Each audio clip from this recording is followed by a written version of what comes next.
இந்த பச்சை பயிறு காராமணி இதெல்லாம் கொஞ்சம் பருப்பாகிறதுக்கு அதில் போட்டு ஒரு அச்சு போட்டு சுத்தினாங்கன்னா அப்படியே உடஞ்சி விடும், அப்படியே புடச்சி பருப்பாக்குவோம். இப்பதான் எல்லாம் மிஷின்ல ஆகி போச்சு, ஏந்திர கல்.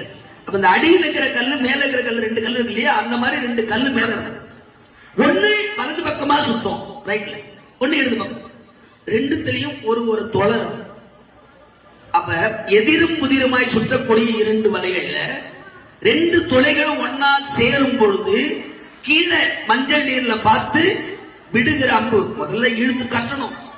இது கட்டினதுக்கு அப்புறம் மஞ்சள் நீர்ல குறி பார்த்து கீழே விடுற அம்பு அந்த ரெண்டு துளைகள் ஒன்னா சேரும் போது அது உள்ள புகுந்து மேல போச்சுன்னா அதுக்கு மேல மச்சை ஏற்றணும். மீன் போல ஒரு பொம்மை கட்டி வச்சிருப்பாங்க, அதை போய் அறுக்கணும். அப்படி யாரு அறுக்கிறானோ அவனுக்கு போடணும்னு. இப்படிதான் இந்த மாதிரி கண்டுபிடிச்சு கல்யாணம் பண்ண அவங்களுக்கு தான் பொண்ணு.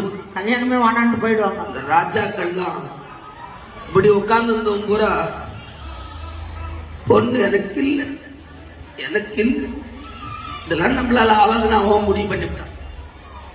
இதையும் அழகான பொண்ணை கொண்டாந்து நிறுத்திட்டு இவ்வளவு பெரிய வில்ல வலிச்சுட்டு வில்ல வலிச்சாதான் பொண்ணுன்னா யாரு கல்யாணம் பண்ணும்?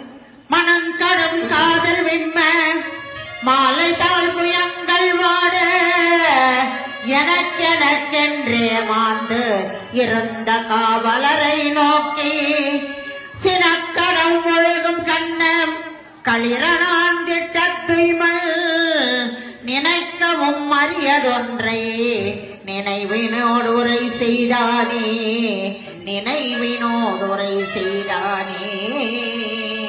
அழகான வில்லை கொண்டு வந்து வச்சுட்டு இப்படி அநியாயமா பொண்ணை நிறுத்தி வைக்கிறானே, நான் என்ன பண்ணுவேன்னு ராஜாக்கள் ஒரு சிலர் பொண்ணு நமக்கு இல்லைன்னு முடிவு பண்ணிட்டான். ஒரு சில ராஜாக்கள் பொண்ணு கிடைக்குதோ இல்லையோ லக்கு ஒரு அதிர்ஷ்டம், நம்ம வச்சு கட்டிட்டா பொண்ணு கிடைக்கலையா, கட்டுறமோ இல்லையா முயற்சியாக பண்ணி பார்க்கணும், முயற்சியா பண்ணலாம் எப்படியாது அப்படின்னு ஒரு சில ராஜாக்கள் தெளிவா இருக்கிறோம். ஆனா அந்த வில்லினுடைய தன்மை என்னன்னா குந்தி மைந்தருக்கு மட்டுமே வில் வளைய வேண்டும் என்பது விதி.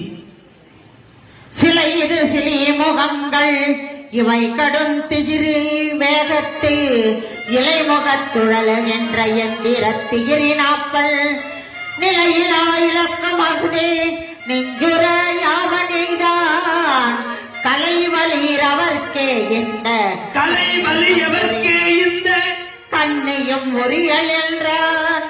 அப்போ ராஜாக்கள்லாம் நிறைய பேர் இருந்தாங்க, வில்லை வளைக்க முயற்சித்தாங்க. அத்தனை பேரும் அந்த நான்கைட்ட புடிச்சது போய் விழுந்தான், கிட்ட சேகல யாரையும்.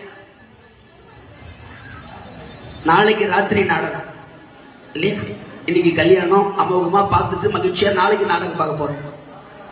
நாடகத்துல